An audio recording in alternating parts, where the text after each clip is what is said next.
В курса се разглеждат преди всичко 4 основни кръга от въпроси. Първият кръг въпроси е свързан с това какви активи се търгуват на финансовите пазари.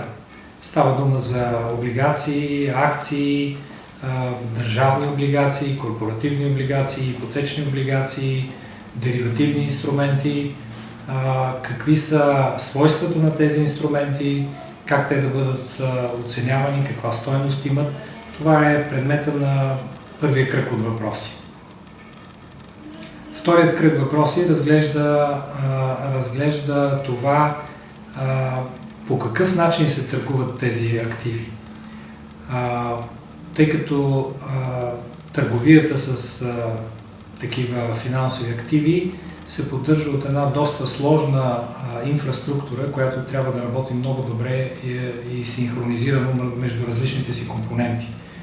И това е именно предмета на втория кръг от въпроси. Каква е тази инфраструктура, какви институции участват в нея и как техните действия се синхронизират, за да може така наречения капиталов и паричен пазар да работят гладко.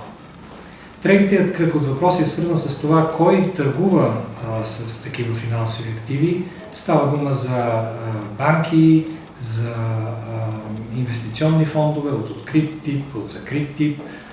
Става дума за пенсионни фондове и застрахователни компании или индивиди, хора като всички нас, които са решили да участват на финансовите пазари. Кой участва най-активно на тези пазари, каква е мотивацията на хората и фирмите, които търгуват на тези пазари и какво е тяхното поведение. Това е третия кръг от въпроси. Четвъртия кръг от въпроси е свързан с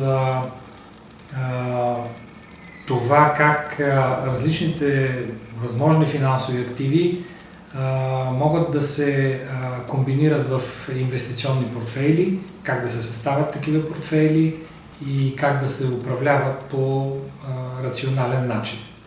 Това са основните линии в курса по теория и управление на инвестициите. Предметът, разбира се, е в контекста и на други предмети, които се учат в нашия факултет. Най-тясно той е свързан с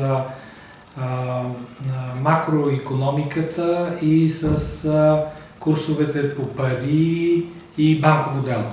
Тъй като този курс, всъщност финансовия сектор на всяка една икономика се състои от банков подсектор, където са търговските банки, и небанков подсектор, където са други финансови институции, различни от банките, каквито са, да кажем, пенсионните фондове, застрахователните компании, инвестиционните фондове и други възможни финансови институции. Така че този курс допълва преди всичко курса по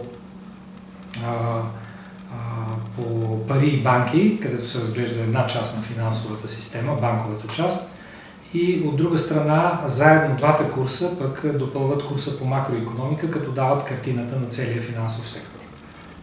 Най-много този курс би послужил на хората, които работят или които ще работят в небанковия финансов сектор. Т.е. хората, които ще намерят своето поприще в пенсионни фондове, застрахователни компании, инвестиционни фондове, инвестиционни посредници. За тях този курс би бил от първостепенно значение. Разбира се, за хора, които работят в банковата система или на други места, този курс също би бил полезен.